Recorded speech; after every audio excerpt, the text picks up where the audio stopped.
sadgamaya tamaso ma jyotirgamaya mrityorma amritam gamaya.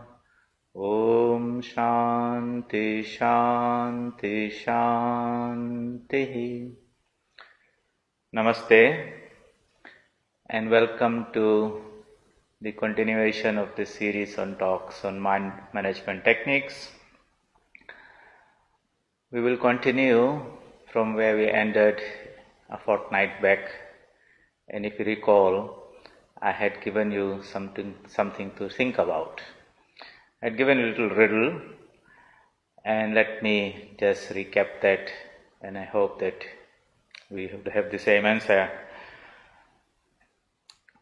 We had said that a professor in a university one day came in front of the class and put a few things on the table in front. He brought out a big empty glass jar, which he asked the students what it was, and everyone said that's an empty jar. Then he brought out a bag of pebbles and he filled that, or stones rather, big stones, and he filled that, put them in the jar until he could put no more. And he asked the students, what did they see? And they say, it's a jar full of stones. Then the professor again took out another bag made of smaller stones, pebbles, and he filled that in, shook them, and he asked the students, and they said it's a jar full of stones and pebbles. And then the professor again took out another bag with some fine gravel, and he filled it again. Then he took out a bag of sand and he filled it there. And by that time, all the students were a little careful when they were using the word full. And finally, he took out a glass of water, bottle of water, and poured into it. And then he asked them all, so what do you think is the lesson that I'm trying to teach? And some students who were watching and following how at every step the professor could put some more items into it to fill those smaller gaps that were there. So they said, oh, this is about time management, that if we plan our time properly, then there's always so much more we can do by fitting into the time and space that we have. The professor said, no, that is not what I have been trying to get across to you. So I left it there and asked you to think, what was the message that the professor was trying to get across? The message that the professor was trying to get across was that if he had tried to do the whole process in a reverse way, put in the water, then put in the sand, after filling it with sand, he would not have been able to get any further. Forget about getting the big rocks inside there, stones in there. So what he was trying to say is that we have to have the right priority in life. If you say this life is the jar, empty jar, between birth and death, in which we can achieve so many things. And if we prioritize by putting the most important things first, then other smaller things, less significant things can come in. However, if we fill the whole life with small, trivial, insignificant things, then we find that the more important things do not have any space in our life. So, it's good to work out what is the highest priority of life. What's the real main purpose and objective of life? And the great teachers, men of enlightenment, say that the real purpose of life, the ultimate purpose of life, not only this life but many, many lifetimes for which we come, is self-realization, self-knowledge. That is the most important thing. So these would be the real stones in our life. We have to put those things first. We have to prioritize them. Then other things will come by which we earn our food, clothing and shelter and have enjoyments of this life.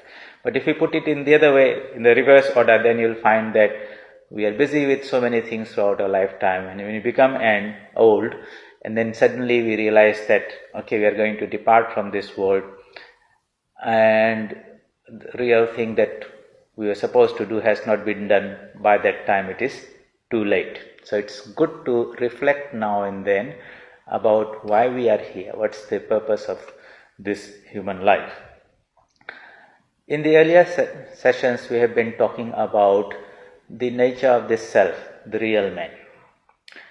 That we are a human being, a physical being, and a mental being, an emotional being. That doesn't require anyone to tell us that, because that's our everyday experience. We try to bring another another dimension of our existence, the Atman nature, through these discussions. Many people would not have had that knowledge or understanding of themselves. We normally think we're a physical being, a mental, emotional being, and there's a sense of I. Beyond that, we do not know. That knowledge is not given to us in our education system as to what we really are, where do we come from, where are we going, and who we are. This incomplete knowledge imparted to us through our education system is a major drawback. And we find that even in the most accomplished people, educated people, that problem is still there. In the Bhagavad Gita we see Arjuna also had that same problem. While he was a great warrior, highly accomplished, but when he was confronted with this extreme situation where he had to fight this battle, then all his knowledge was found to be insufficient. And Sri Krishna, in the first stage, introduced to him the idea of the Atman in its nature, and then taught him how to be established in that knowledge and then discharge his responsibilities and duties. And if we can educate ourselves in this way and then discharge the responsibilities and duties that come in our life, we'll find that we'll be standing on a more solid ground, not on the shaky ground where everything is changing every time, where things are not in our control. So, today we would like to discuss how this idea or this knowledge, even the conceptual knowledge of ourselves as a consciousness, as a living being, can empower us. That's the word, self-empowerment. Not being empowered by things outside, but self-empowerment from within. That knowledge can give us that strength, whatever we require to face our challenges that life will throw at us, and also to give us that energy and resources by which we can accomplish even more in life. So, knowledge is power. Vedanta is the knowledge of our true self. That should also empower us. If we have studied the Bhagavad Gita, read the Upanishads, but if that awakening has not taken place and we don't feel ourselves any better, any different from the previous state when we did not know of ourselves, that means that knowledge has not been assimilated. It has not become alive and active and fruitful in our life. It's some ideas that have been stored, and you can refer to us, but that in your thought process, but it is not a living idea to us. How do we energize ourselves with that knowledge to face all the problems in our life, so to say? So, when the light of knowledge comes, the darkness of ignorance will automatically disappear. Swami Vivekananda says, let the lion of Vedanta roar, and the foxes will fly away. So, that awakening, that we feel that energy, that the drooping shoulders will rise up, that we see things in the proper light, that when the darkness disappears, then the fear of the ghost also goes away. We see things in the proper way. That is what Vedanta will do for us if it is properly understood and assimilated.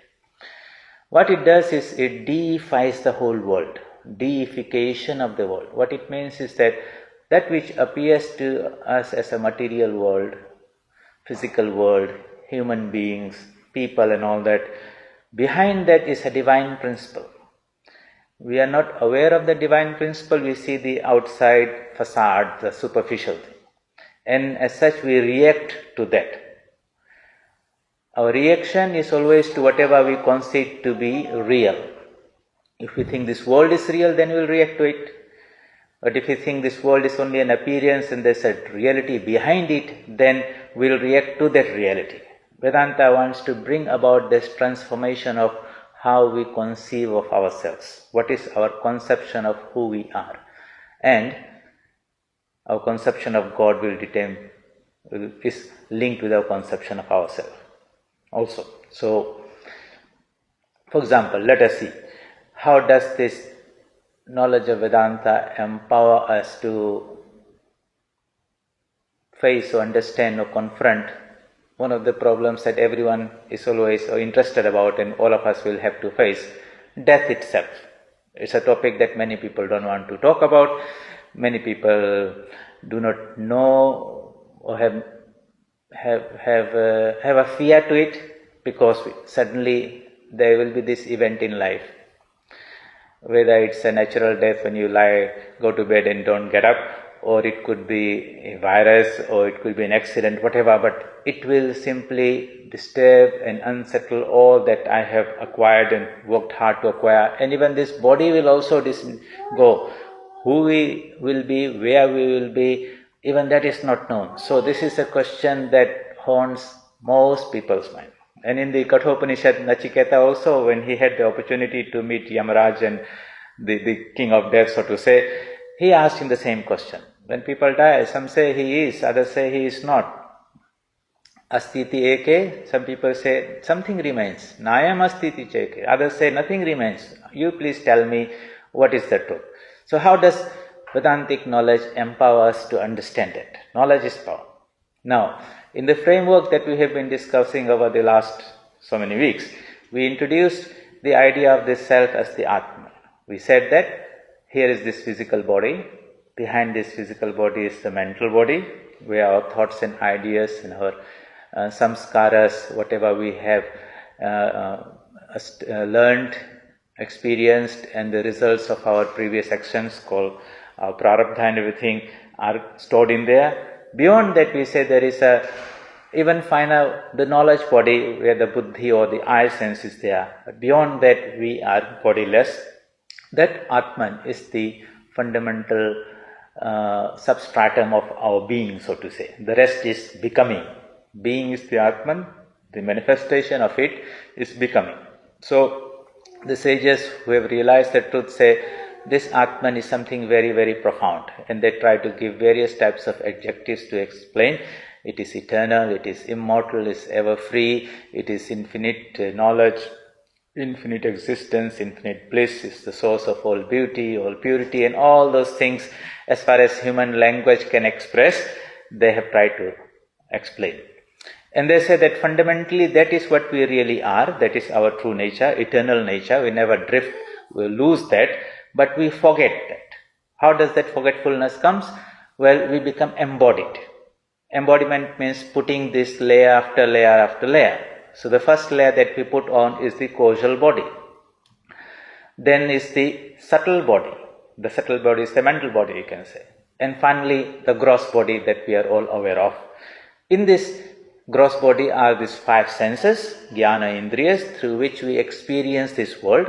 We have these organs of action through which we participate in various activities, and man is busy mostly at this gross body level, thinking I am an embodied being. This is my reality.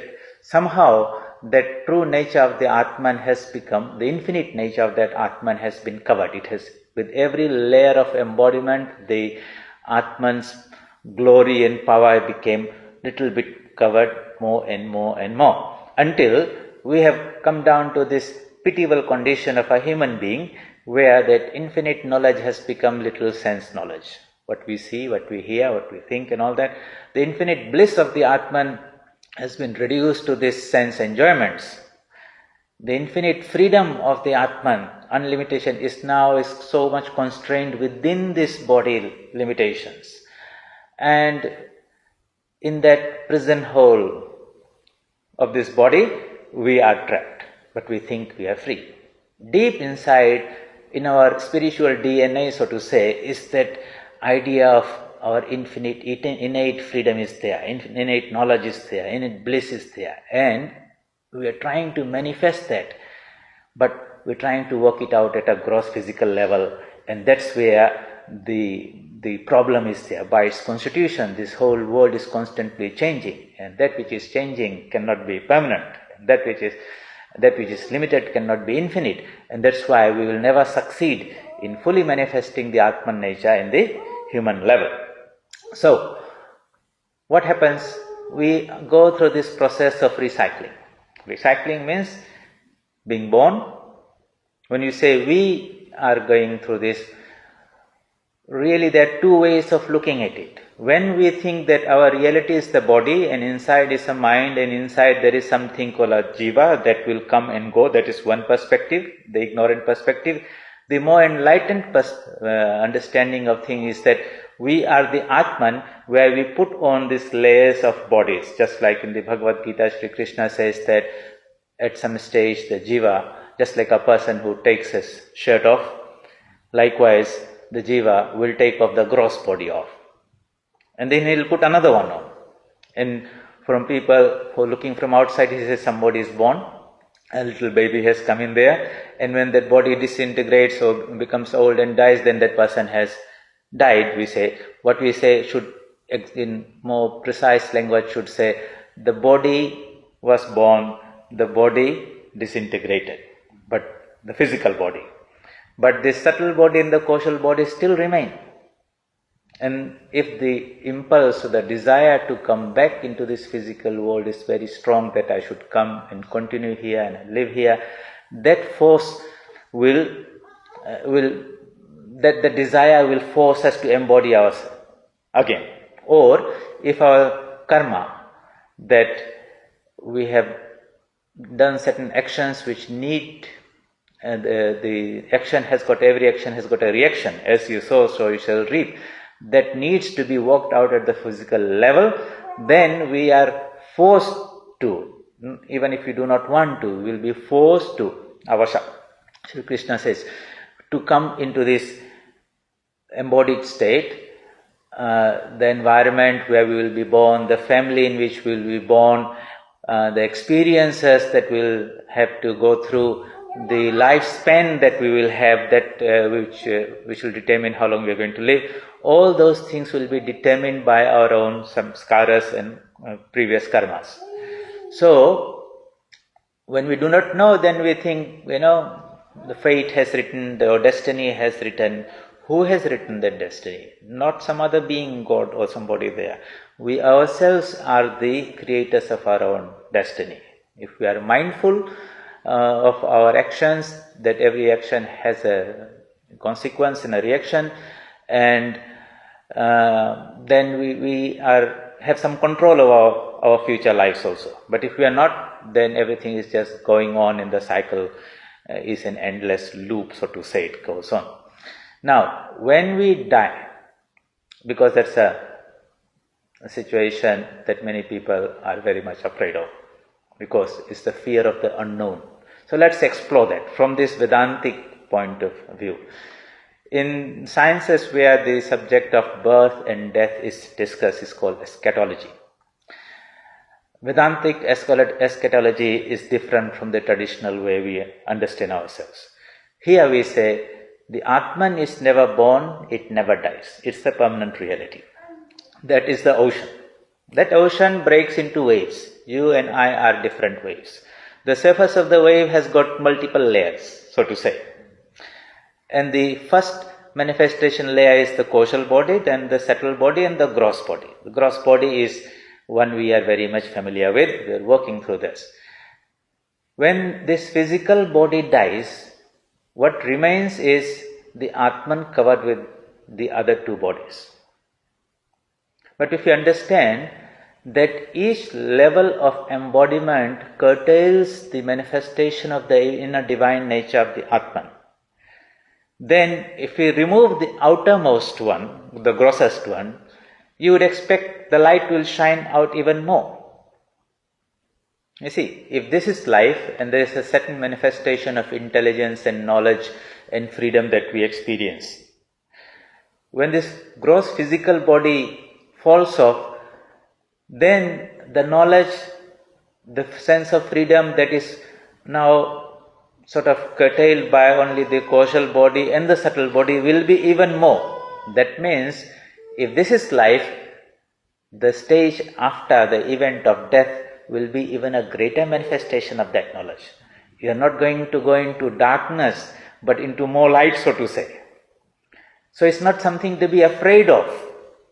It's not something that, because we do not know or don't have the proper understanding, then we think that this terrible event will happen and I will be, this physical body will go and I will be there in an unknown region and whatever, alone and everything. No.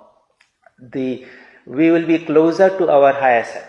Now suppose one could work one's way through even dissolving that subtle body, the mental body, then that light will shine even in greater degree.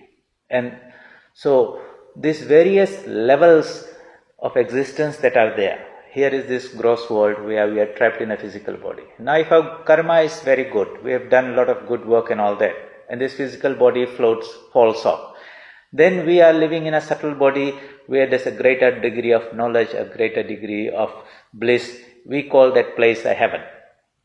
Around us we see everything in greater light, and the sense of joy that we feel in within us, the sense of knowledge that we are expressing, that is more. We are in this God body, so to say. And if that subtle body also is shaken off, then there's only a very fine thin layer of some glass type of sort of envelope that limits the infinite glory of the Atman. And if that also disappears, so to say, then what is without any limitation, without any boundaries, without any constraints, and that absolute freedom without any limitations is what is called mukti. So, in the Vedantic eschatology, the way we look at it is, if we put our anchor or our locus or center of our being in our Atman nature and operate from that level, then the whole thing is transformed. But if we are anchored in the physical level and think there's a little Atman, something there, and when this body dies, something gets out of it and it moves around there and then comes back, that is not the right way to understand it. So Vedanta is that knowledge of Vedanta is empowering in this way how we look and understand and conceive of ourselves. And that brings about a transformation. So a person who understands this intellectually and drives this so deep into his mind will lose or go beyond the fear of death.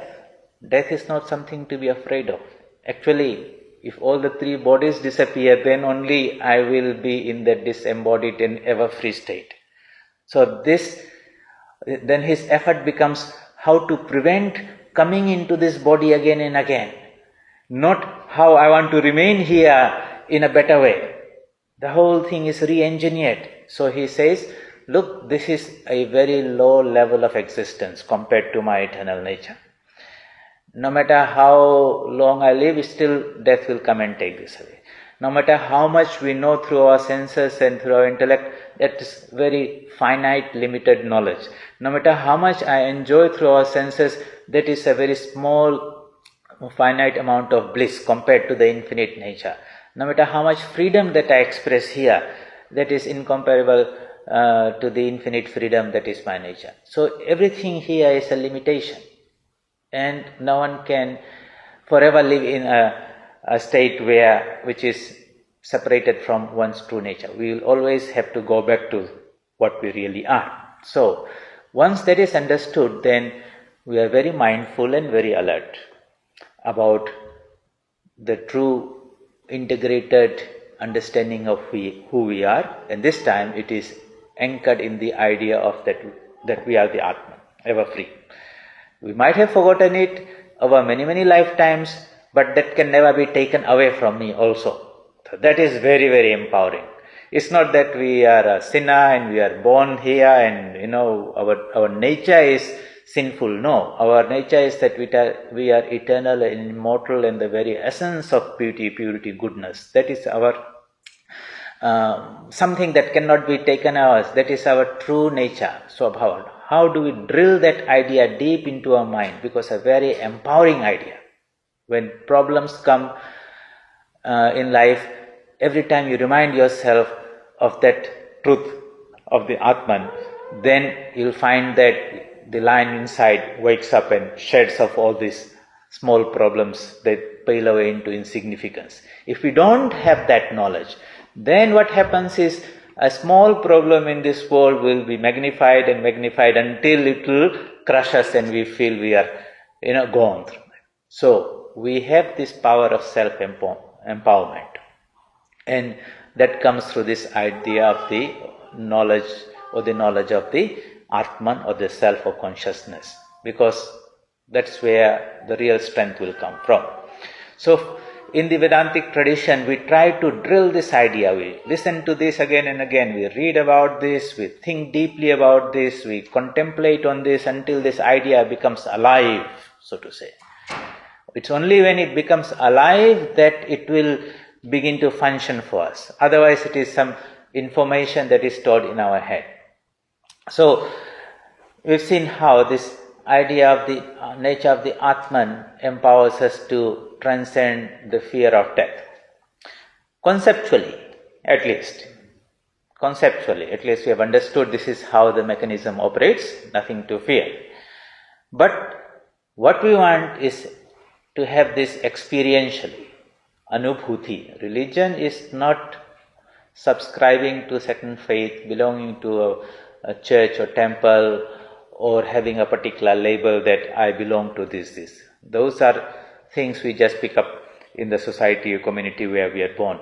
Religion is realization of our true nature. We should never settle down and say, these are my beliefs and therefore I am religious. It's not going to save us. Man cannot live on that only. So how do we transform this conceptual understanding of ourselves into a experiential, into a spiritual experience of what we are?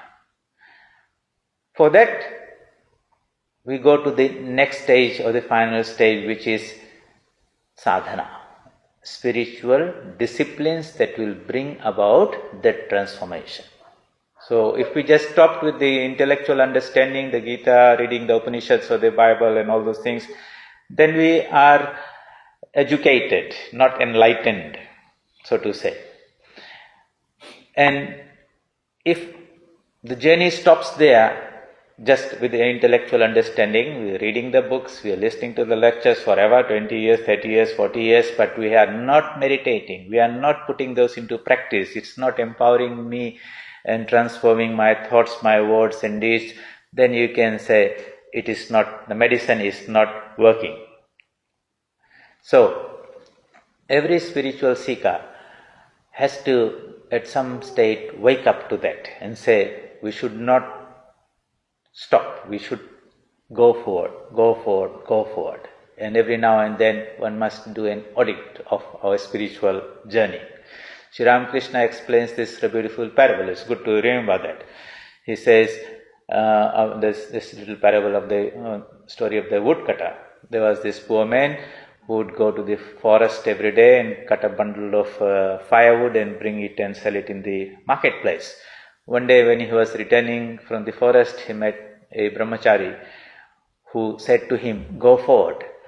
That evening, that night, this man thought about, why was he telling me to go forward? So the following day, when he went out, he went deeper into the forest, and to his great surprise and joy, he found there was a big sandalwood forest there.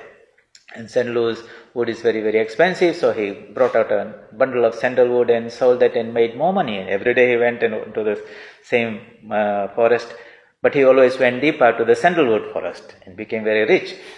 And he was very thankful to the advice given by the brahmachari. Then one day he said, he asked me to go forward, he did not ask me to stop there. So what did he do? He went further into the forest, and to his great surprise he came across a silver mine. Of course he brought that in, he became very wealthy. And each time he reflected on the teaching of the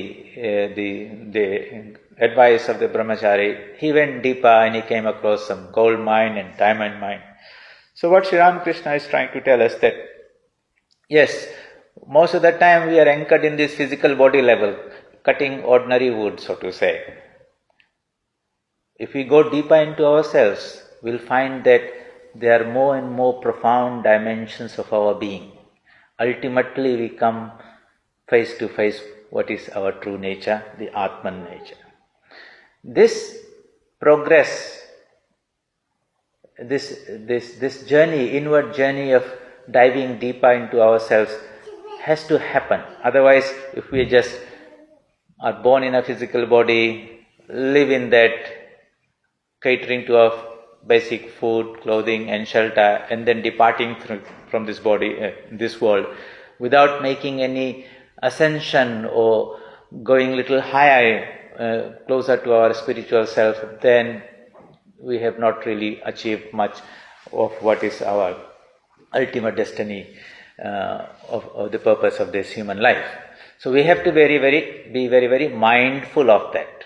No one else will do that for us. We ourselves will have to put our time and effort. And that is why Sri Ramakrishna always said that one must, if some people went to him and listened to his discourses and became interested in the idea of self-realization, they would ask the question, and you will find that many times in the gospel, what is the way? How do I achieve that knowledge? Then he would mention three things. He will talk about satsang, company with people who are spiritually oriented, or if people are not there, books, but keeping company with spiritual thoughts and ideas. Then satsang is very important. He would also pay a lot of emphasis on going into solitude now and then, because this disease of worldliness has become a little chronic, he would say. And you have to take yourself out of that for a sustained period of time. And in that, he would say, if you can go out somewhere for a month, it's very good. That might be too long for many people. He say 1 week, that's also very good. 3 days, even for 1 day, he says. That's how important that it is and how powerful that is, even for 1 day. And when you go out there alone, disconnect yourself, forget yourself, don't carry your family and your phone and everything. That is where you do an internal audit of your life. So to say, where I am in life, how I have reached here, what are my strengths and achievements and all those things. I have understood a little bit of Vedanta and spirituality and what is the ultimate goal of life. And I have not reached there. So the first part of that introspection and reflection is doing a little bit of what we have achieved in this life. Is that are you happy with everything you've got? And you'll find that no, there's still so much to do. And I'm already 60 years old. Now let us assume that I'll live to 80 years old. So second part of it will be like, where would I like to see myself by the time I leave this world? And of course, everyone would like to see themselves very much advanced, at least spiritually, because, monetary wise things, all those things he knows he will have to leave behind and go. So that is a little bit about goal setting, what I would like to achieve. And the third part would be something like, what do I need to do to achieve what I wish to have at the end of this life? What changes I need to bring in my life, in my lifestyle, in my priorities, in how I use my time, because time is very precious now. As you become older, time becomes more important. And how do I utilize that? Health is still good, or responsibilities have been discharged with, so to say. So if we do not do this little bit of introspection and reflection, you will find that the same mundane habitual process will go right till the end. Maybe then at the last moment when we are lying on a bed about to go and said, we read all the books, understood all the Gita Upanishad, but none of that has been realized because I never invested my time and effort into that. Busy with all the things which I am going to leave behind. That is a very pitiable state of mind, and no one will sympathize. There's no one for you to who will listen to you. You don't have a shoulder to cry on because it was our life and we squandered it away, so to say. So it's very, very important to be very, very alert all the time. Like one of the classes I explained to you, like the deer in the forest, this mudra, you see, looks like a little deer. If you look from that side, you will see a deer has got a mouth here and the two ears are there.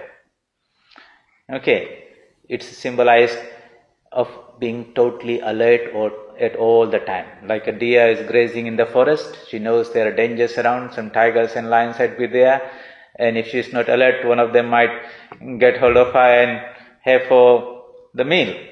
So she is very, very alert. Likewise, we need to be very, very alert. The lions and tigers are already there. Somewhere, death is around there. Somewhere, at any moment, it will tap you on the shoulder and say, let's go. It could be a virus. It could be some accident. It could be something like that. It has happened to a great-grandfather, it will happen to us sooner or later.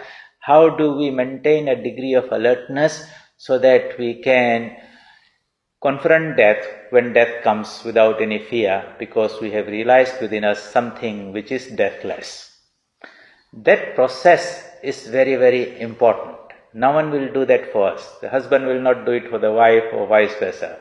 No one will do it. And if we ourselves do not do that for ourselves, then we have done everything for everyone, all around, trying to fix the world, provide for everyone, but not done the most important thing for ourselves. And when we go, everything will be left behind. So now and then we need to do this reality check. And doesn't happen by listening to a lecture or reading a verse. Sometimes you need to just get out of that environment, disconnect and look at the whole thing in a very detached, global way. Okay, so I step back out of life and say, that was the birth, this was the journey, it's a little baby, I grew up and this is where I am. This is where I would like to be in this lifetime. If I don't, again somewhere in the next life I will have to continue there. So if that is to be done, let's get cracking with it, so to say. Let's have a little bit of grip and control over my life. Set that goal and then take the help of the scriptures, whatever guidance that is available. Draw a plan, just like people have a business plan for their businesses and every year they'll audit and see whether they're making some profit or not. Likewise, a spiritual seeker will have a spiritual plan where he will now and then audit and say, am I making that progress or not? Sri Ramakrishna would do that. He would say every day, oh mother, another day has gone and I have not realized the truth. This whole life is futile if I do not have that realization. What that does is it brings a little bit of sincerity and earnestness, vyakulta, injects that energy into the spiritual life. Otherwise, we say, yes, so many things we know, that goal is also there, life goes on. We will see sometimes many people say the spiritual life and all this is for people when we become old. Don't waste your time in these things when you are young. And when the body becomes old, mind is not able to grasp concepts, what can you achieve in that life? So that's why that alertness has to be there all the time. Then all this listening to the Gita and Upanishads and Vedanta will be of any value. Knowledge has to become applied in our everyday life. So that idea or the concept of the Atman is a very empowering idea. You'll find that this knowledge is power. Spiritual knowledge is extremely powerful. If we have assimilated that properly, I've used that word assimilated. If we have assimilated that properly, you will feel the strength that should come. Let us explore that idea. Just like we say we eat food, but just eating the food and taking through your mouth into your stomach and feeling that your hunger has gone away, that's not the whole idea. The body then takes over and it breaks down that food, whether it's animal tissue or plant tissue, into proteins and amino acids and vitamins and sugars and all those things. And then through the process of absorption, it takes it, whatever is desirable, into its blood system. Then what does it do? It transforms, converts some of that into the body tissue, muscle, bones, whatever. That which was in the plant has now become part of your own being. But a part of it is then burnt in the cell, in the mitochondria, those who know a little bit of biology, and transforms that into energy. That energy is available to you and you use it in your everyday activities, whether playing or doing things. So, if we just eat the food, if it's not digested, it runs through the alimentary canal, goes out, that's a waste of eating. If we ate the food and just stored it in the body like a lump of fat, that's all just carrying so much weight around. But if we ate the food and transformed it into energy, and that energy was used for something that you wanted productive in life, then the whole process of eating the food has been justified. Likewise, knowledge is food for the mind. Spiritual knowledge is spiritual food for the mind. So we have to go through that same process in a subtle way, so to say, where we take the knowledge, then we process it, take the information rather, process it and convert it into knowledge, convert that into something that empowers us, and we can feel that strength that's coming from it. If that doesn't happen, we know so much information, but it's not useful for us. So it's not empowering. Spiritual knowledge has to be taken through that same process again. Shravan, collecting it, listening. Manan, digesting it. Nididhyasan, assimilating it so that it becomes part and parcel of our being.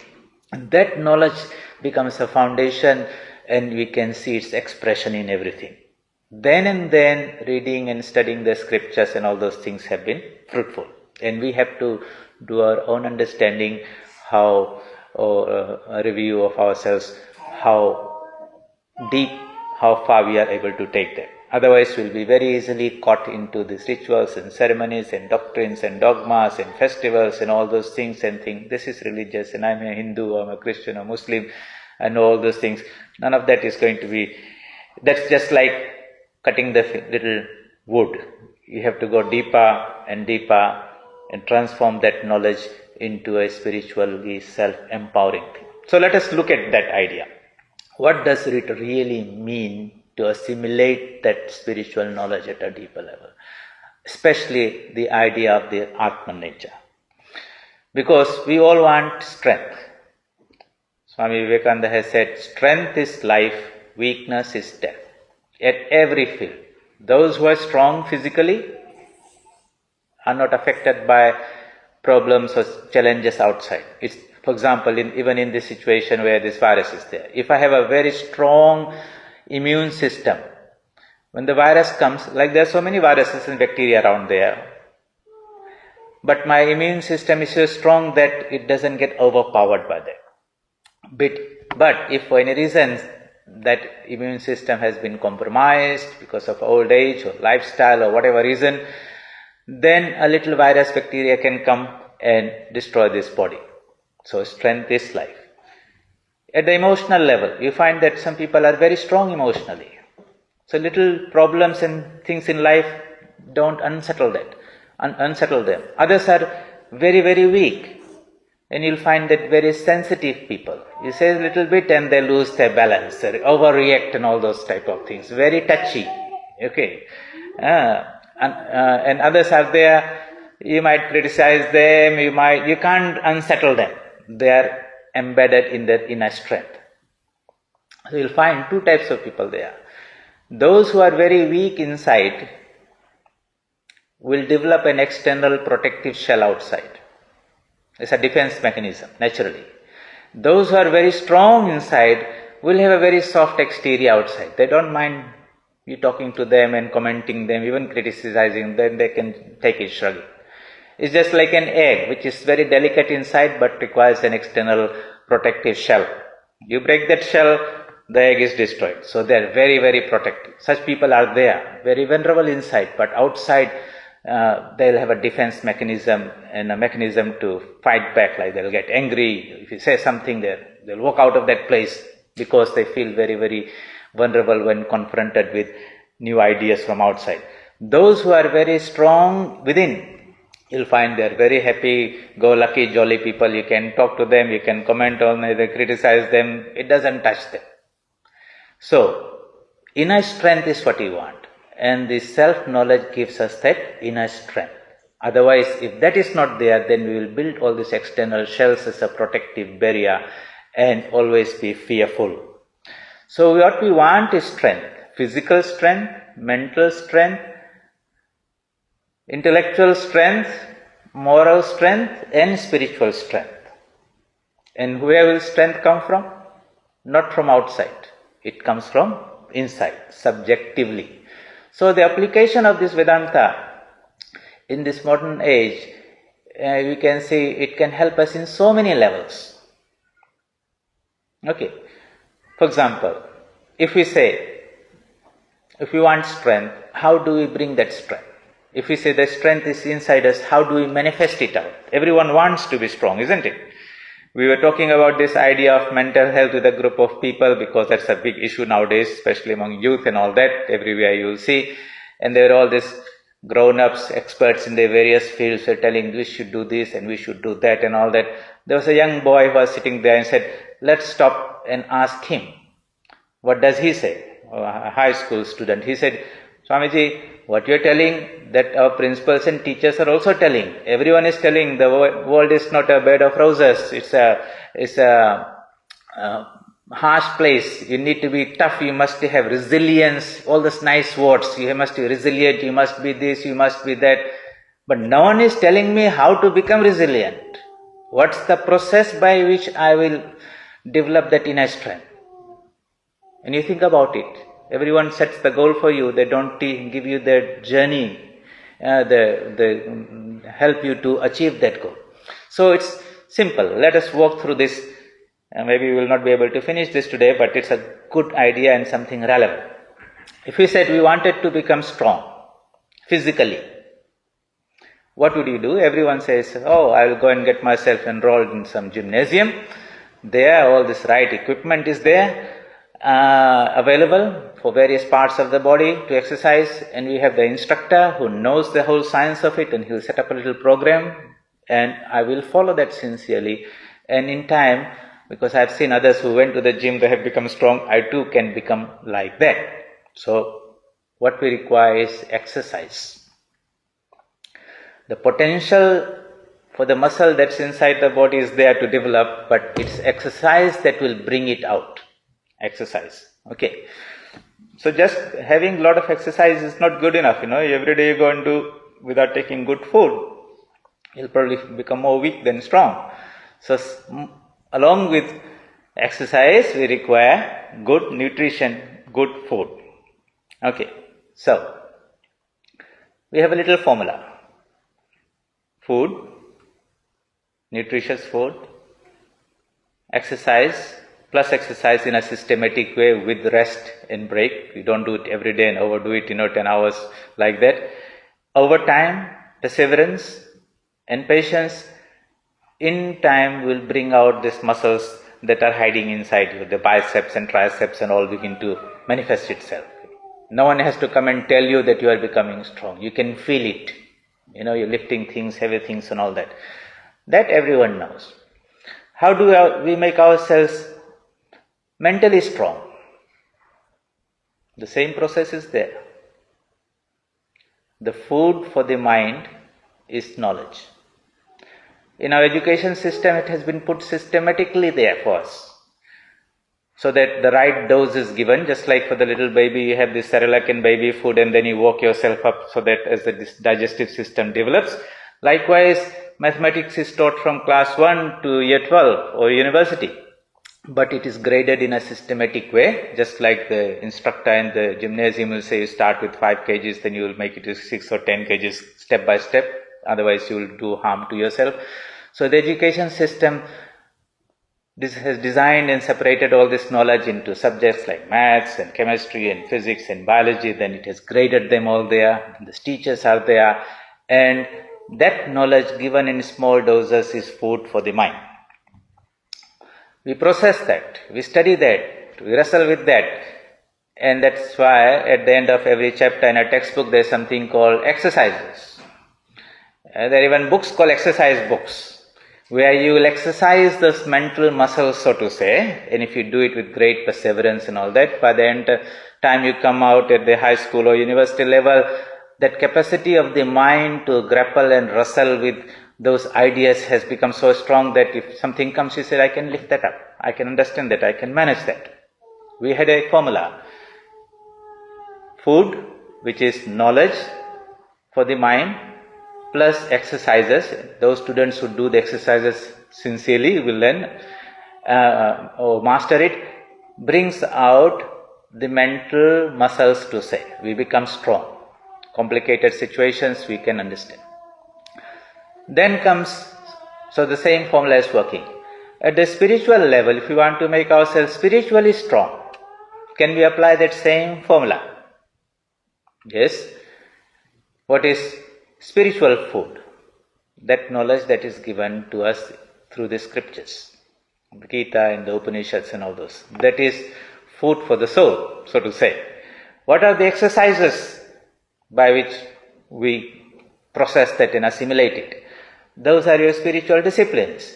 Your japa and meditation and prayerfulness, and if you do that repeatedly, not that one day you are meditating for 5 minutes and then suddenly you expect that you will have enlightenment. If you had that, then there will be yogis walking down the street everywhere. No, you have to work hard on that. Just people are prepared to work for 5 years to get a degree in medicine or engineering.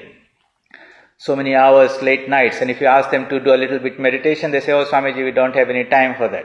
Just not sincere. Okay, you don't get anything free. You can't get these things of this world for that price. Talk about spiritual illumination.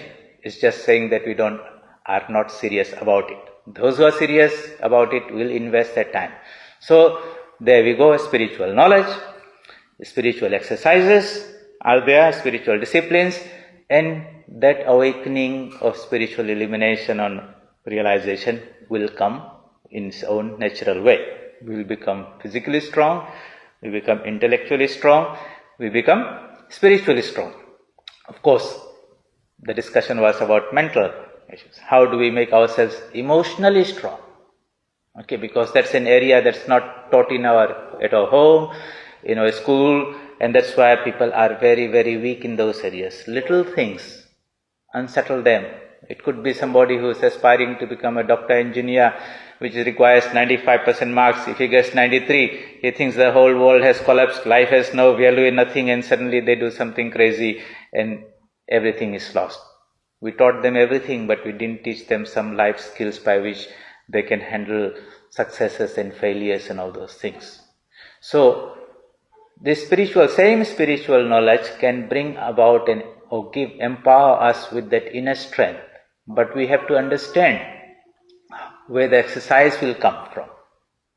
And unless we do the exercise, the strength will not manifest. So life itself is a great teacher. Swami Vivekananda says this world is a gymnasium where we come to do exercises to become spiritually strong. So in the gymnasium, it's not going to be a nice, good time. You go to the gymnasium and when you come out of it, it's all very painful and stiff and sore and all those things. But we go there again and again because we are not going there to have a good time. We are going there to become strong.